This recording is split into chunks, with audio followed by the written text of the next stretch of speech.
ಎಲ್ಲರಿಗೂ ನಮಸ್ಕಾರ. Welcome back my YouTube channel. ನಾನು ತನಿಕಾ.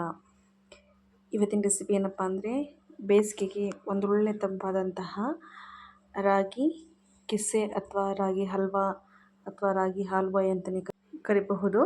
ಇದಕ್ಕೆ ಕಡಿಮೆ ಇಂಗ್ರೀಡಿಯೆಂಟ್ಸ್ ಯೂಸ್ ಮಾಡಿ ಮಾಡ್ಬೋದಂಥ ಒಂದು ರೆಸಿಪಿ ಇದು. ಕೇವಲ ಒಂದು 4 ಪದಾರ್ಥದಿಂದ ಮಾಡ್ಬೋದಂಥ ರೆಸಿಪಿ ಅಂತಲೇ ಹೇಳ್ಬೋದು. ಬೆಲ್ಲ, ಏಲಕ್ಕಿ, ಕಾಯಿ ಮತ್ತು ರಾಗಿ ಹಿಟ್ಟು ಎಷ್ಟಿದ್ರೆ ಸಾಕು, ಆರಾಮಾಗಿ ಮಾಡ್ಬೋದು. ಮತ್ತು ಇನ್ನೊಂದು ಏನು ಅಂದರೆ, ರಾಗಿ ಹಲ್ವಾಯಿನ ರಾಗಿನ ನೆನೆಸ್ಬಿಟ್ಟು ಅದನ್ನು ರುಬ್ಬಿಟ್ಟು ಆ ಥರನೂ ಮಾಡ್ಬೋದು. ನಾನಿಲ್ಲಿ ರಾಗಿ ಹಿಟ್ಟನ್ನ ಬಳಸ್ಬಿಟ್ಟು ಹೇಗೆ ಹಲ್ವಾಯಿನ ಮಾಡೋದು ಅಂತ ನಾನು ತೋರಿಸ್ತಾ ಇದ್ದೀನಿ. ಮೊದಲು ಒಂದು ದಪ್ಪ ತಳವಾದಂಥ ಪಾತ್ರೆ ತೊಗೋಬೇಕಾಗುತ್ತೆ. ಆ ಪಾತ್ರೆಗೆ ಒಂದು ಅರ್ಧ ಕೆ ಜಿಯಷ್ಟಲ್ಲಿ ಬೆಲ್ಲನ ಹಾಕಿ ಅದು ಬೆಲ್ಲವನ್ನು ಕರಗೋವರೆಗೂ ಬಿಟ್ಟಿದ್ದೀನಿ. ಈಗ ಅಷ್ಟರಲ್ಲಿ ಒಂದು ಬೇಸನ್ ತೊಗೊಂಡು ಅದಕ್ಕೆ ರಾಗಿ ಹಿಟ್ಟು ಏನು ತೊಗೊಂಡಿರ್ತೀವಲ್ವ ಅದನ್ನು ನಾವು ಆದಷ್ಟು ಸಾಧ್ಯವಾದಷ್ಟು ಸಣ್ಣದಾಗಿ ಜರಡಿ ಹಿಡ್ಕೋಬೇಕಾಗುತ್ತೆ. ಈ ಸ್ವಲ್ಪ ಧೂಳು ಹೊಟ್ಟೊಟ್ಟಿರುತ್ತಲ್ವ ಅದೆಲ್ಲ ಹೋಗೋವರೆಗೂ ಚೆನ್ನಾಗಿ ಈ ಥರ ಜರಡಿ ಹಿಡ್ಕೋಬೇಕು. ನಾನಿಲ್ಲಿ ಒಂದು 2 ಕಪ್ಪಷ್ಟು ರಾಗಿ ಹಿಟ್ಟು ತೊಗೊಂಡಿದ್ದೀನಿ. ಅಷ್ಟನ್ನು ಜರಡಿ ಹಿಡಿದು ಎತ್ತಿಟ್ಕೊಂಡಿದ್ದೀನಿ. ಇವಾಗ ಒಂದು ಮಿಕ್ಸಿ ಜಾರ್ ತೊಗೊಂಡು ತೆಂಗಿನಕಾಯಿನ ಈ ಥರ ಒಂದು ತೆಂಗಿನಕಾಯಿ ತೊಗೊಂಡಿದ್ದೀನಿ. ಅಷ್ಟು ತೆಂಗಿನಕಾಯಿನೂ ಕೂಡ ಇಲ್ಲಿ ಮಿಕ್ಸಿ ಜಾರಿಗೆ ಹಾಕಿ ಮತ್ತು ಒಂದು 3 ಏಲಕ್ಕಿನ ಹಾಕಿ ಸ್ವಲ್ಪ ನೀರು ಹಾಕಿ ರುಬ್ಕೋತಾ ಇದ್ದೀನಿ. ಇದು ಕೂಡ ಸಣ್ಣದಾಗಿ ಫುಲ್ ಪೇಸ್ಟ್ ಮಾಡಿಕೊಂಡು ಇದರ ಹಾಲನ್ನ ನಾವು ಹಿಂಡ್ಕೋಬೇಕಾಗುತ್ತೆ. ನೋಡಿ, ಇಷ್ಟಾದರೆ ಸಾಕು. ಇವಾಗ ಏನು ನಾವು ಹಿಟ್ಟನ್ನು ಜರಡಿ ಮಾಡಿ ಇಟ್ಕೊಂಡಿದ್ವಲ್ವ ಅದೇ ಜರಡಿಗೆ ನಾನಿಲ್ಲಿ ಇಟ್ಕೊಂಡಿರುವಂಥ ಕಾಯಿನ ಹಾಕಿ ನಾನಿಲ್ಲಿ ಹಾಲನ್ನ ತೆಕ್ಕೊಂಡಿಟ್ಕೊತಿದ್ದೀನಿ. ಅದಕ್ಕೆ ಹಿಟ್ಟು ಜೊತೆನೇ ಹಾಕಿ ಮಿಕ್ಸ್ ಮಾಡ್ಬೋದು ಅಂತ ಅದೇ ಹಿಟ್ಟಿಗೆ ಹಾಕ್ತಾಯಿದ್ದೀನಿ. ನೋಡಿ, ಈ ಥರ ಚೆನ್ನಾಗಿ ಏನು ಕಾಯಿ ಹಾಲು ಫುಲ್ಲು ಬರೋವರೆಗೂ ಈ ಥರ ಒಂದು 2-3 ಸಲ ಹಿಂಡಿ ತೆಕ್ಕೋಬೇಕಾಗುತ್ತೆ. ಸೇಮ್ ಇದೇ ಪ್ರೊಸೀಜರಲ್ಲಿ ನಾವು ಫುಲ್ ಏನು ಕಾಯಿ ರುಬ್ಕೊಂಡಿದ್ದೀವಲ್ಲ ಅಷ್ಟನ್ನು ಕೂಡ ಫುಲ್ ಹಾಲೆಲ್ಲ ಇದಾಗೋವರೆಗೂ ನಾವು ತೆಗೆದಿಟ್ಕೋಬೇಕು. ಸ್ವಲ್ಪ ನೀರು ಸೇರಿಸ್ತಾ ಈ ಥರ ಫುಲ್ ನೋಡಿ ಆಲ್ಮೋಸ್ಟ್ ಇದೆಲ್ಲ ತೆಗೆದು ಈ ಥರ ತೆಂಗಿನಕಾಯಿನ ಹಾಲನ್ನ ಇದಕ್ಕೆ ಹಾಕಿಟ್ಕೋಬೇಕಾಗುತ್ತೆ. ಇವಾಗ ಏನು ಹಿಟ್ಟು ಮತ್ತು ಈ ತೆಂಗಿನಕಾಯಿ ಹಾಲು ಇದೆಯಲ್ಲ ಅದು ಚೆನ್ನಾಗಿ ಗಂಟಿಲ್ದಿರೋ ಥರ ಮಿಕ್ಸ್ ಆಗಬೇಕು. ಈ ಥರ ಸ್ವಲ್ಪನೂ ಗಂಟಿರಬಾರ್ದು, ಇಲ್ಲಾಂದರೆ ನಾವು ಬೆಲ್ಲಕ್ಕೆ ಮಿಕ್ಸ್ ಮಾಡಿದ ತಕ್ಷಣ ಫುಲ್ ಗಂಟಾಗುತ್ತೆ. ಹಾಗಾಗಿ ಸ್ವಲ್ಪನೂ ಗಂಟಿಲ್ದಿರೋ ಥರ ಒಂದು 5 ನಿಮಿಷ ಈ ಥರ ಚೆನ್ನಾಗಿ ಮಿಕ್ಸ್ ಮಾಡಿ ಫಸ್ಟೇ ರೆಡಿ ಮಾಡಿ ಇಟ್ಕೋಬೇಕಾಗುತ್ತೆ. ಸ್ವಲ್ಪನೂ ಕೂಡ ಗಂಟು ಬರಬಾರ್ದು. ಈ ಥರ ಒಂದು 5 ನಿಮಿಷಕ್ಕೆಲ್ಲ ಈ ಥರ ನೋಡಿ ಸ್ವಲ್ಪನೂ ಗಂಟಿಲ್ಲ, ನೋಡ್ತಿರ್ಬೋದು. ಇಷ್ಟು ರೆಡಿ ಮಾಡಿ ಎತ್ತಿಟ್ಕೊಂಡಿರಿ. ಇವಾಗ ಬೆಲ್ಲ ಕಾಯ್ದಿರುತ್ತೆ.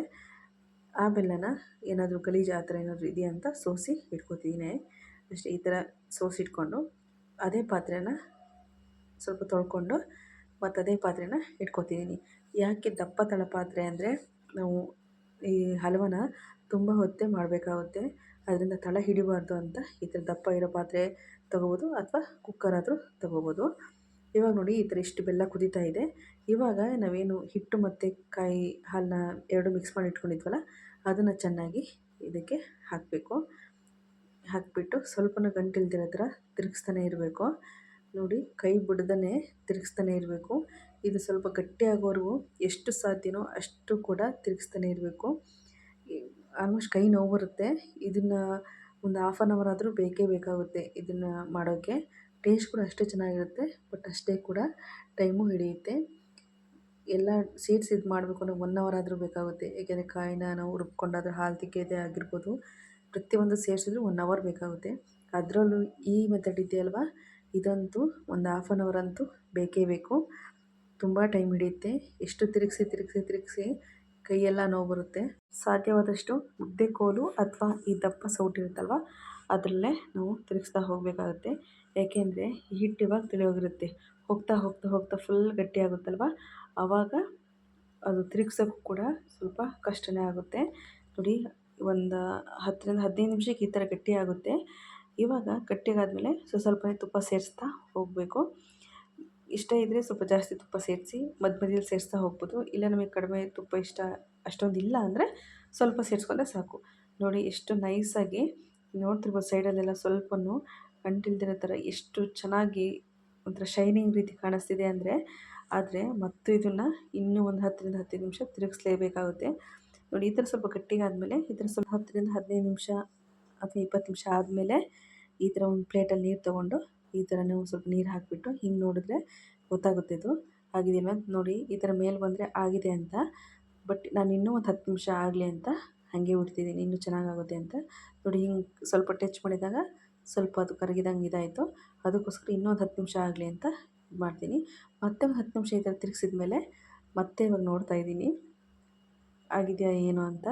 ಇದರಲ್ಲೇ ಗೊತ್ತಾಗ್ಬಿಡುತ್ತೆ ನಿಮಗೆ. ಹಿಟ್ಟು ಈ ಥರ ಹಿಂಗೆ ಮೇಲೆ ಈ ಥರ ಬಂತು ಅಂತೇಳಂದರೆ, ತಟ್ಟೆಗೆ ಅಂಟದಲ್ಲೇ ಬಂತು ಅಂತೇಳಂದರೆ ಆಲ್ಮೋಸ್ಟ್ ಹಲ್ವಾ ರೆಡಿ ಆಗಿದೆ ಅಂತ. ನೀವು ಯಾವುದೇ ಹಲ್ವಾ ಮಾಡಿದ್ರೂ ಕೂಡ ಇದೇ ಥರ ಆ ಥರ ಬಂತು ಅಂದ ತಕ್ಷಣ ಹಲ್ವಾ ರೆಡಿ ಆಗಿದೆ ಅಂತ. ಇವಾಗ ಒಂದು ತಟ್ಟೆಗೆ ತುಪ್ಪ ಸವರ್ಬಿಟ್ಟು ಈ ಥರ ಹಿಟ್ಟನ್ನ ಸ್ಪ್ರೆಡ್ ಮಾಡಿದ್ರೆ ಆಯಿತು. ಬಿಸಿ ಬಿಸಿ ಇರುವಾಗಲೇ ಫುಲ್ ಹಿಟ್ಟೆಲ್ಲ ಹಾಕಿಬಿಟ್ಟು ಸ್ಪ್ರೆಡ್ ಮಾಡಬೇಕು ಫುಲ್ ತಟ್ಟೆಗೆಲ್ಲ. ನಾನು ಇದು ಒಂದು 2ರಿಂದ 3 ತಟ್ಟೆ ಅಷ್ಟು ಆಗೋದು, ಹಾಗಾಗಿ ಸೌಟಲ್ಲೇ ಕೂಡ ತೊಗೊಂಡು ಹಾಕ್ತಾಯಿದ್ದೀನಿ. ಈ ಥರ ನೋಡಿ ನೀವು ಫುಲ್ ತಟ್ಟೆ ತುಂಬ ಎಲ್ಲ ಈ ಥರ ಸ್ಪ್ರೆಡ್ ಮಾಡಿ ಹಾಕ್ತಾ ಇರಬೇಕು. ನೀವು ಫುಲ್ ದಪ್ಪ ಬೇಡ ಅಂತಂದರೆ ನೀವು ತೆಳು ಬೇಕಾದರೂ ಮಾಡ್ಕೊಬೋದು. ಬೇಕಾದರೆ ತೆಳುವಾಗೆ ತಟ್ಟೆಗೆ ಹಾಕಿ ಸ್ಪ್ರೆಡ್ ಮಾಡಿದ್ರೆ ಆಯಿತು. ನಾನು ಇಲ್ಲಿ ಒಂದು ಮೀಡಿಯಮಾಗಿ ಹಾಕಿ ಈ ಥರ ನೋಡಿ ತಟ್ಟೆನ ಈ ಥರ ಒಂದು 2-3 ಸಲ ಹಿಂಗೆ ಪ್ರೆಸ್ ಮಾಡಿದ್ರೆ ಅದು ಸೆಟ್ಟಾಗಿ ನೀಟಾಗಿ ಕುತ್ಕೊಳ್ಳುತ್ತೆ ಅಂತ.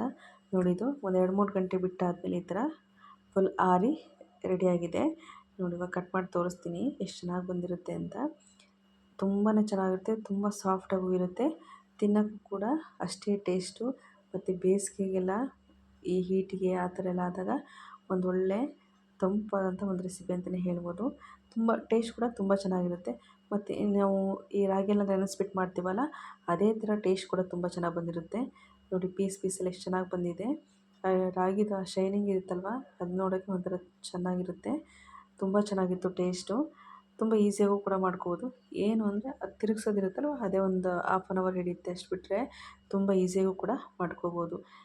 ನೀವು ಒಂದು ಸಲ ಈ ರೆಸಿಪಿನ ಟ್ರೈ ಮಾಡಿ ನೋಡಿ. ಈ ರೆಸಿಪಿ ಇಷ್ಟ ಆದಲ್ಲಿ ಲೈಕ್ ಮಾಡಿ, ಶೇರ್ ಮಾಡಿ, ಹಾಗೆ ಕಮೆಂಟ್ ಮಾಡಿ. Thank you for watching. ಇನ್ನೊಂದು ರೆಸಿಪಿಯೊಂದಿಗೆ ಮತ್ತೆ ಸಿಗೋಣ.